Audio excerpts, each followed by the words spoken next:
Happy Sunday, setters. So last week, the Fed increased its 75 basis point. The stock market sold off after the event and continued to sell. However, we're now in an oversold territory, so we could see a bounce a bit higher. However, by all means, I don't think it's going to be an easy trade to trade long. I'll be looking to take some of the stronger stock sector to go long, such as the utility, which I will explain more during the week anyway. Another interesting development in the Forex area is the dollar. Dollar's gaining more and more after the Fed events. Friday, we saw the biggest buying, but we didn't see a very heavy selling in euro, but we did see a very, very heavy selling in the British pound. The former Treasury Secretary Lawrence Summers thinks we are going to see one British pound below $1 US, which is pretty significant. Consider back in 2008, £1 it was above $2 US, and now it's the complete opposite.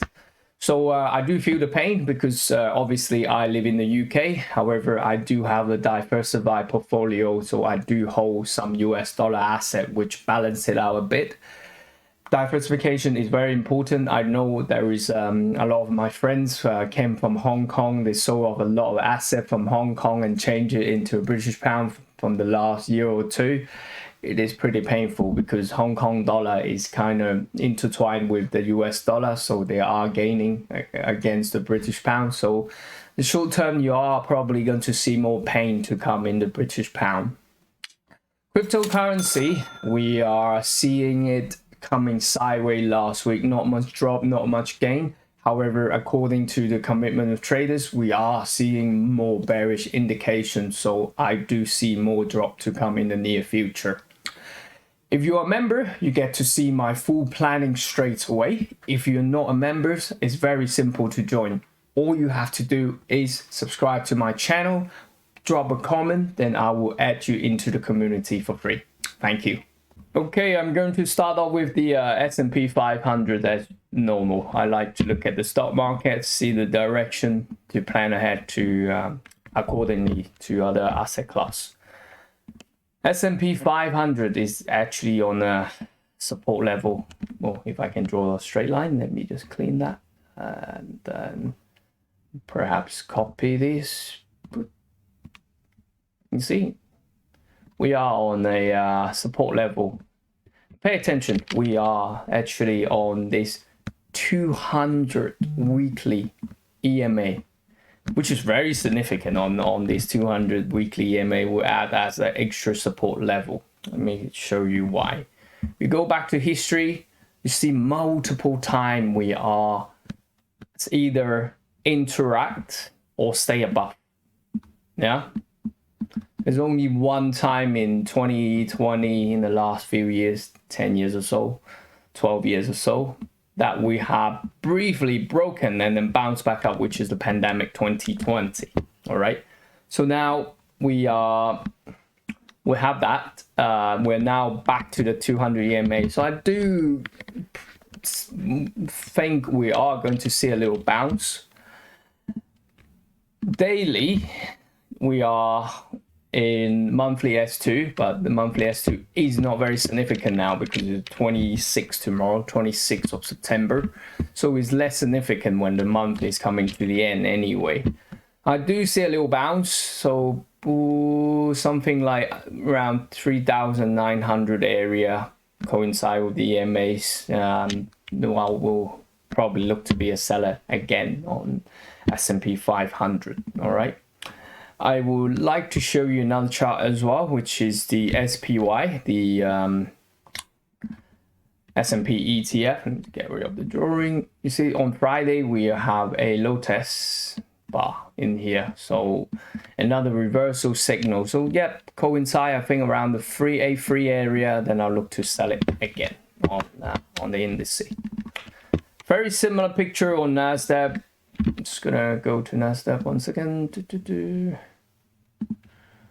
We are again back to weekly first. We are in the weekly 200 EMA, and you can see the blue box. We are at support area.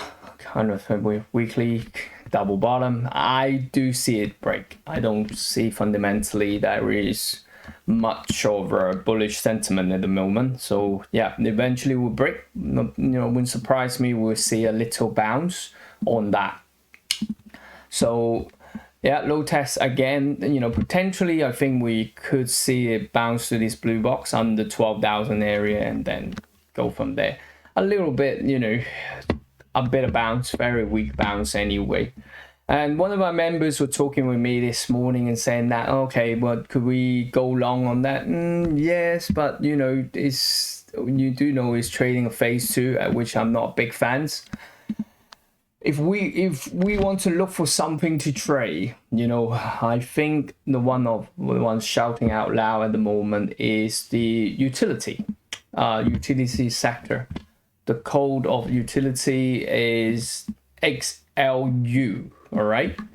6LU at the moment, we are still on a weekly uptrend. Yeah, we still got higher highs and higher lows. So until it changes the picture, which is break below here, then we would have a no trend on weekly.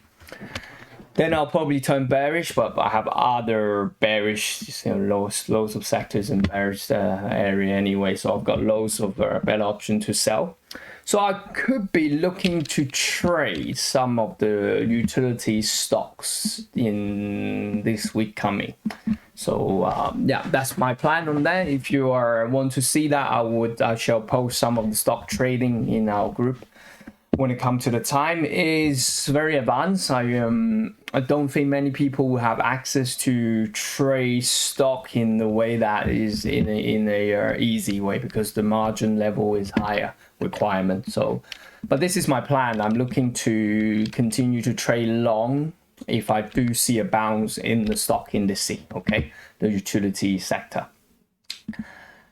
If you go across the indice, there is not much love. Hong Kong Hang Seng is in a major level. The 18,000 level has trying to break through. The next stop could be around the 16,000 area. So we do still got room to the downside. But eventually this will correct itself. I think it presents a really good opportunity for long-term investment, not for trading. Trading will follow the trend.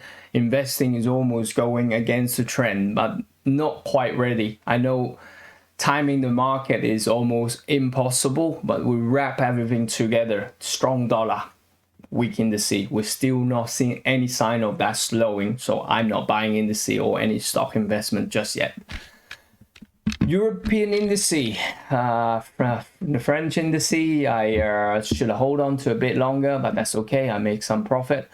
I think we are going to see a little bounce. We are at a support level. We could see a bounce to 6,100 area, and I will look to sell again on that. German as well, we are below this level now, but hasn't got a clear level. If we're going to see a bounce, or we're going to see it up here, and then maybe we'll trade it here. So a bit patient on that. Not as clean as the US indice, but sentiment is bearish. Yes, the Euro stock is already broken this channel here as well. So I don't know, like to see it drop a bit lower first, I think. And then we'll see. Would that be here or slightly above? Yeah, I'll look to trade it anyway to go short on Euro stock 50. Moving on to the Forex, the currency side of things. Let's go to the King dollar. This is a major factor. You see, 1.2, 120. That point is the really next resistance level. There's nothing much in between that. So we could see that accelerate quite quickly to that level there. So I still want to be a dollar buyer. A lot of people think, it's quite expensive already, but it will follow the trend. The money's still there at the minute.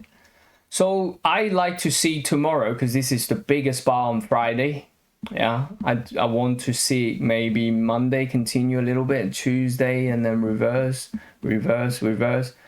maybe around this area, just above 110. Then I'll look to buy the dollar again. that's the plan on the US dollar. Go to the euro quite quickly. So we did see some heavy selling on Friday. So push lower a little bit more and then slowly go there. All right.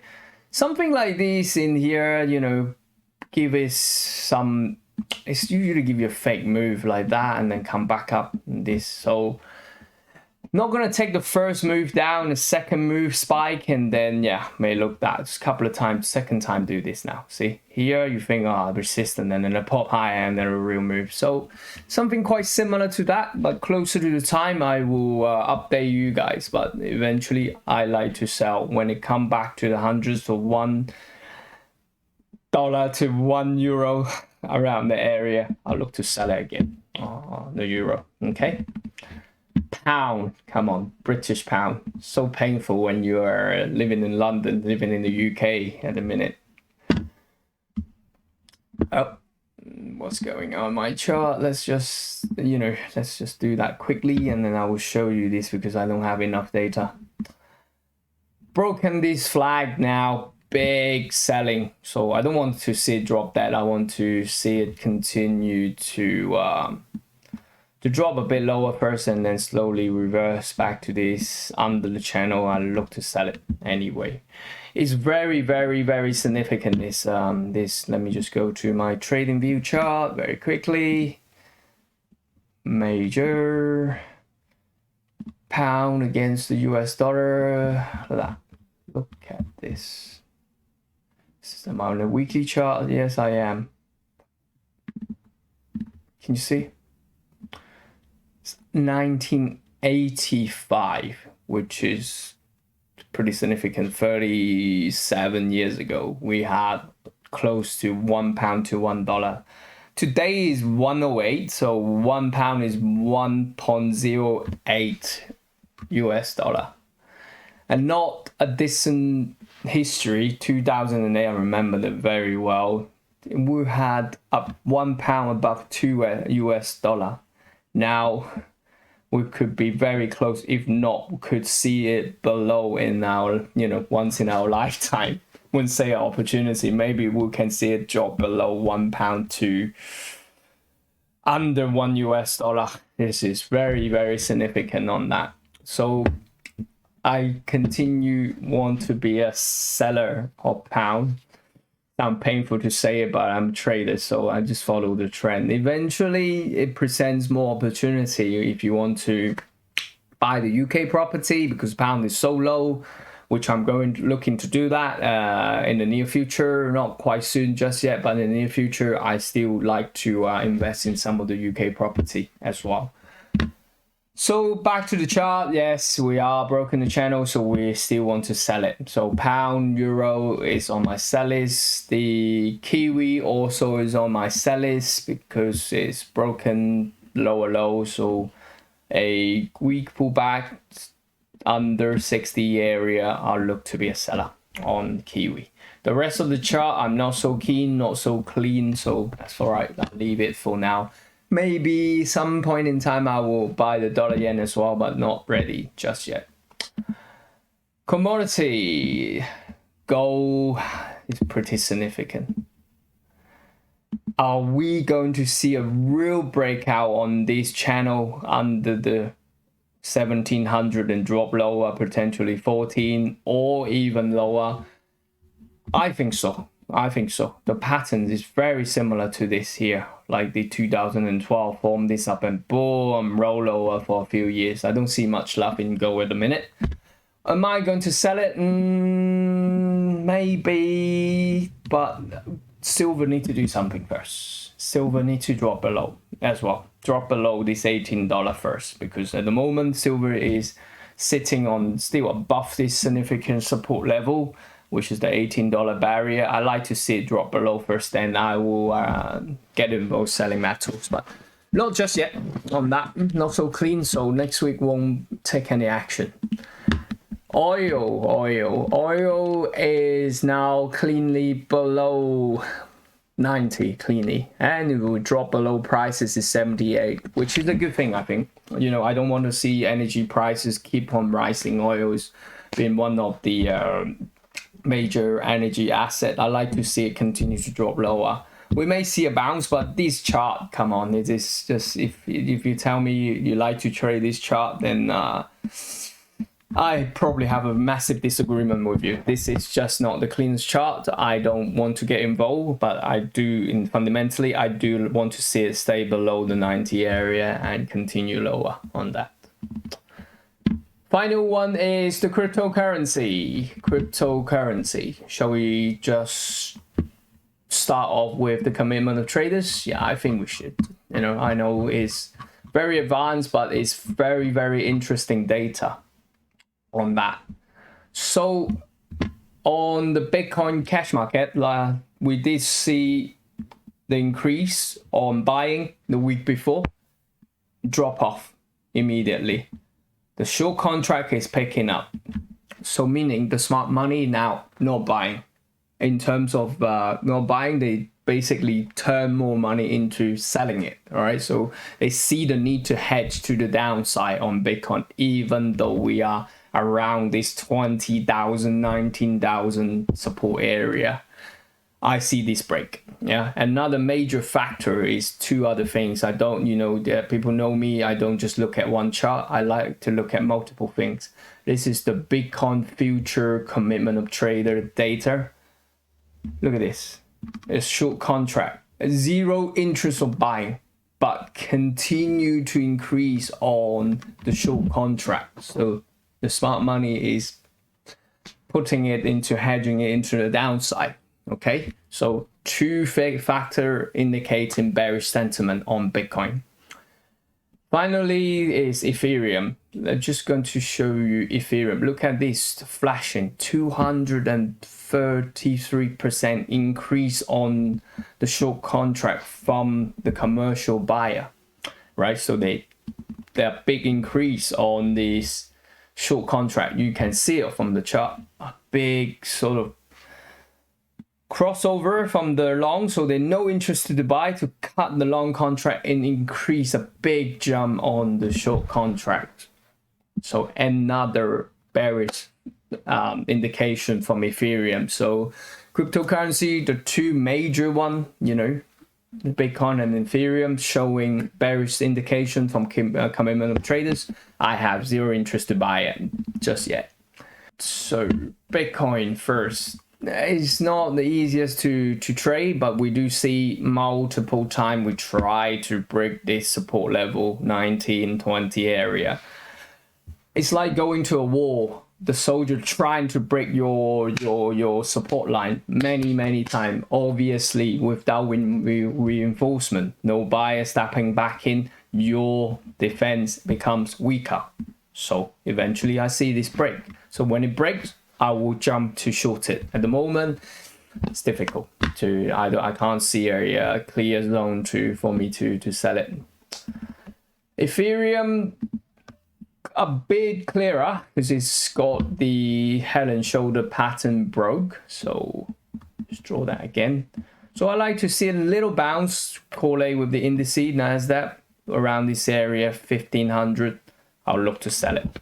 That's the plan on Ethereum. Okay, that's pretty much it for the planning for next week. It's not a week that you should be very aggressive on trading. So for me, utility stock is top of my list to go long.